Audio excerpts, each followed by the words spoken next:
में ऐसा है कि डिस्टर्ब होते हैं तो उसका देखते हैं इसको क्या कहना चाह रहे हैं। कि जैसे मैंने पहले इस वस्तु को जाना था, क्या अब भी ऐसी वस्तु है कि प्राप्ति और रक्षा के लिए प्रार्थना करते हैं।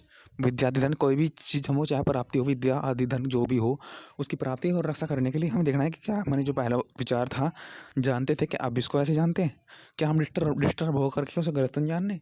क्या हम डिस्टर्ब तो नहीं हुए कि डिस्टर्ब होकर से कुछ कुछ ना कुछ भिन्न जान लिया? नहीं, डिस्टर्ब होकर इसकी निरंतर रक्षा करनी पड़ती है। मानने से थोड़ा रक्षा होती है।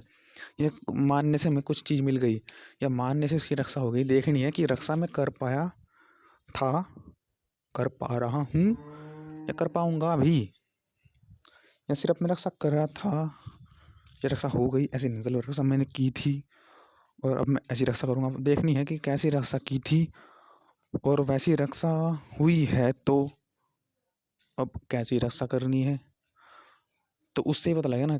तो ये नहीं कि मान ली कि ऐसी रक्षा हुई और देख के कुछ भिन्न रक्षा कर दी। तो देखना है कि जो किया था उसका प्रभाव पड़ा या नहीं, कि जिस मकसद से हमने ये किया था क्या वो मकसद सफल हुआ नहीं, क्या हम उस मकसद में ही मकसद हो गया कि यही हमारा मकसद था। ना ना ना, मकसद बदलना है। कि जो हम पहले कार्य करते मकसद, जिस मकसद के लिए हमने कार्य प्रारंभ किया था, जैसे कुछ हम कर रहे थे, मान लो किस चीज़ की प्राप्ति के हेतु या किस चीज़ की रक्षा हेतु, किस इस विशेष इस विशेष वस्तु में इस चीज़ की रक्षा करनी है, तो जो हमने रक्षा की तरह से मकसद किया था उस, तो क्या हम उसमें भी नए मकसद को भी ये समझ लगे क्या पुराना मकसद है और पुराना ही उपचार कर दिया। तो यही तो है कि जैसी पुरानी चीज़ को हम रक्षा कर रहे थे या पुरानी चीज़ हम भाव से कर रहे थे कार्य, वो नए भाव को पुराने भाव को ले लिया। जैसे नई मरीज को या नई दिक्कत को पुरानी दिक्कत समझ करके उसको दूर करने चले गए आप। नहीं, नई दिक्कत तो नई दिक्कत से दूर होगी। तो यही है कि रक्षा करते हुए देखना है कि जो पहली दिक्कत थी, क्या वो नई दिक्कत को भी पहली दिक्कत ही समझ ली? नई दिक्कत तो नई दिक्कत है। तो ये नहीं कि सबका अंतर्यामी अर्थात वह अपनी व्याप्ति से सब जगह प्राप्त होने तथा सबके धारण करने वाले परमेश्वर को संसार में।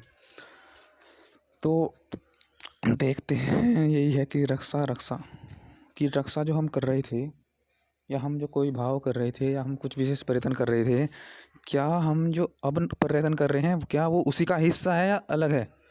तो जब ये पता लग जाएगा क्या उसी का हिस्सा है या अलग है, तो उसके लिए अलग प्रयत्न होंगे। ये नहीं कि वो उसका ही हिस्सा है तो उसके लिए वही प्रयत्न हम करेंगे। तो देखना है भाव के भाव अंदर से, तो कौन हमें डिस्टर्ब कर पाएगा? क्यों?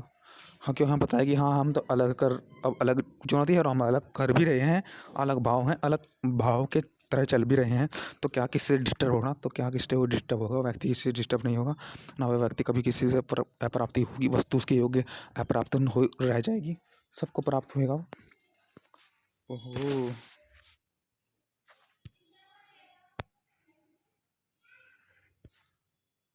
1 मिनट कहाँ पर रह गया?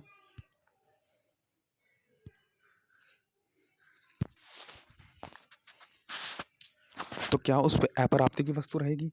कुछ भी उस पर अप्राप्ति की वस्तु नहीं रहेगी, क्योंकि सब पता है कि मैं तो अब नए तौर से चल रहा हूँ, मैं तो निरंतर चल रहा हूँ, कोई मुझे नहीं रोक रहा, ना मैं किसी से रोकने वाला, ना मैं किसी से प्रभावित हुआ, ना किसी से डिस्टर्ब हुआ, ना कोई मुझे डिस्टर्ब कर रहा है, ना मैं डिस्टर्ब होने की चाहता हूँ, ना मैं डिस्टर्ब होना चाहता हूँ, क्योंकि मैं तो निरंतर चल रहा हूँ। नए नए भाव आ रहे हैं, नए नए भाव के तौर पर मैं नई नई क्रियाएँ कर रहा हूँ, नई नई विशेष परिवर्तन कर रहा हूँ, विशेष उसमें एडिंग कर रहा हूँ प्रॉपर्टीज़। तो यही कि वेदवाणी करते हुए हमने जितने भी सब स्थान हैं इसमें देखना है कि पहले जैसे थे वैसे ही अब भी हैं क्या, कि सबके धारण करने वाले संसार में सुख का हेतु विधान है उसकी प्राप्ति और रक्षा करने के लिए। तो यही है कि इसमें प्राप्ति और रक्षा देखनी है कि जैसे पहले थी, क्या अब उसमें एडिंग करना है, क्या वो वाली जो अब्जा कर रहे हैं वो पहले जैसी है, क्या उस पहले का हिस्सा है अलग है। निमित्त संसार का स्वामी सर्वत्र व्यापक इंद्र परमेश्वर है, उसकी प्रार्थना ईश्वर के न्याय अधिगुणों की प्रशंसा प्रसाद के साथ सब प्रकार से अतिश्रेष्ठ वितराजन उनकी उन्हें सदा करा करे।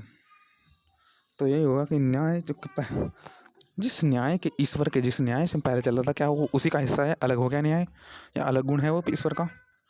जिस गुण से मैं ईश्वर के पहले चल रहा था, क्या अब भी मैं उससे चल रहा हूँ, या अब किसी नए गुण की जरूरत है? तो देखना है कि उससे अपने से करना है, फिर हम कोई ना डिस्टर्ब हो गए कुछ। तो ये इसमें चंद्र बसु तो जैसे, तो बस बसाने वाले तो बसाने वाला हम जो हम हमारी रक्षा करे, जिसमें हम बस रहे हैं, जो हमारे लिए बसने के फिलहाल योग्य है, तो क्या वो अच्छा है? क्या वो भी अब अभी भी बसने के योग्य है घर, या नया बनाए घर?